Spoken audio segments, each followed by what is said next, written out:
Hey guys, my name is Scoby and welcome back to another video. In today's video, I'm going to be showing you how to set up a multicam setup in Adobe Premiere Pro. This is going to be a nice, quick and easy tutorial. I'm going to be showing you step by step how to do everything. Let's jump right into this. So the first thing I need to do is open up Premiere Pro and have some videos loaded into our project. In this case, I have 3 different videos that I want to clip together to be able to make a multicam setup. And I'll be showing you the camera angles I have right now. Then I'm going to be showing you how to stitch them together to create one file so we can easily switch between the cameras and overview and see all of the cameras at once. So my first camera is just going to be a face cam of me. The second camera is going to be an over the shoulder shot of the product I'm going to be checking out. And the third camera is going to be my webcam pointed vertically down. So how I'm going to be using these is to switch between the different cameras between me talking and then showing the product. So in this case, I actually have 3 different camera angles. Of course, you can have more or less depending on the situation. So in this instance, I actually have 3 different clips and they're all different lengths. So 2 of the clips are actually the same length at 13 seconds, but one of the clip is 22 seconds. And I did this on purpose to show you how we can synchronize the video clips based on a number of different circumstances. So what we need to do is highlight all the video tracks you want to use. We're going to be right clicking the tracks and we're going to be selecting create multi-camera source sequence. When we click this open, we're going to get a couple more settings that we'll need to select and choose. And this is going to determine how we set up our source. So in this case, the first thing we can do is just give it a name. The second thing and probably the most important thing we can choose here is a synchronization point. So this is going to determine how we actually sync our 3 clips together. So the first option is in points. So what this is going to do is take the starting points from all of our clips and push everything to the very beginning. So that's why I wanted to make my camera 2 a slightly longer clip. The way I have it set up is it's not actually at the same starting point or the same ending point of the other clips. So we're going to be using a different way to actually synchronize these. The second way we can synchronize is through out points. So that means all of the clips will end at the same point. The third way is through timecode, and the option we're going to be choosing is the very last one, which is audio. So what it's going to do is synchronize all of the audio tracks. So this is where I'd recommend making a sound in all of your audio tracks. Typically this is done with just a single clap, and this is a point where the audio can synchronize across all of the tracks. In this case, that's what we're going to be selecting. We can choose the track channel, but in this case, I'm only going to be selecting one. The sequence preset, I'm going to be leaving it automatic, although you can click this open and select whatever you would like. You'll also have the option to move source clips to a processed bin. So what this will do is simply group all the video tracks that you're using into one bin, so you can easily locate back to these at a later point. I would recommend doing this so it's quite easy to get back to them, although this is an optional thing as well. For the audio tab, we do actually have a couple of different options here. So the first thing we can do is select which audio source we want to use. In this case, by default, it'll be camera 1, and this is going to be the first camera you have linked in your actual bin. You'll also have the option to choose all cameras. So what this is going to do is nest multiple audio tracks to your sequence, so they'll all be listed below each other. And then finally, switch audio will change as we change the different cameras inside your sequence. This is something I don't really use often. I would only really recommend camera 1 or all cameras.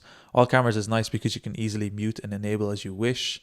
And switch audio is useful if you want the audio to completely switch between cameras. In case of the audio channels preset, I would leave it by automatic because it will automatically grab it depending on the different audio. And then finally, you have the camera names. In this case, I leave it by default.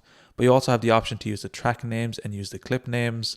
But once again, most of the defaults here are fine.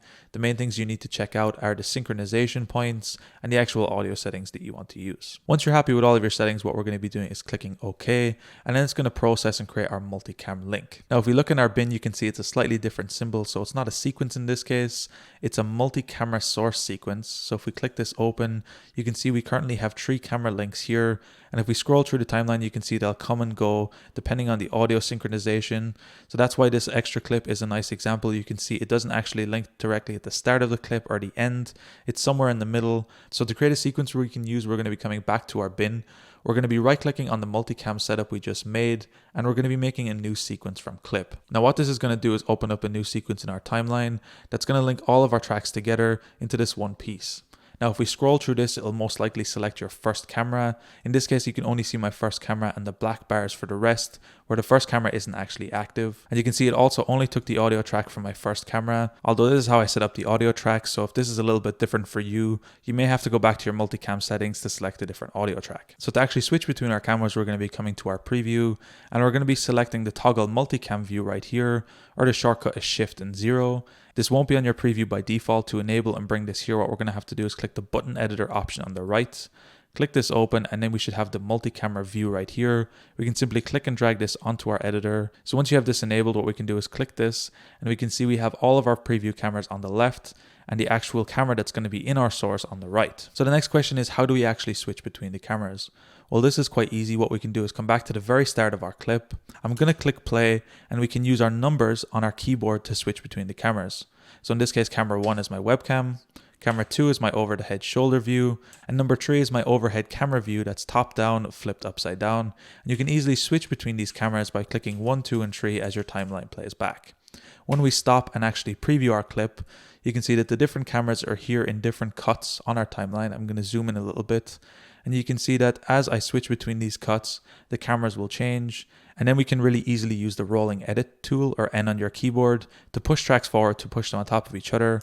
Of course, you can bring it to a new line, drag it across and stretch it across the timeline. So you can experiment here with the different clips. And the nice thing about this is when you're hovering over different cameras, you know exactly what everything else looks like. So you're like, oh, in this case, maybe camera 1 would be better.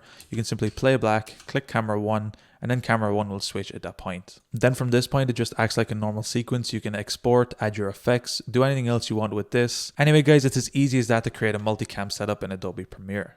If you guys enjoyed this tutorial, be sure to drop a like. Subscribe if you're new, check out the other videos on the channel. I'm going to be leaving a link down below to my PayPal if you found these videos helpful and you want to support me. Anyway, guys, thank you so much for watching. Until next time, as always, keep it saucy. Peace.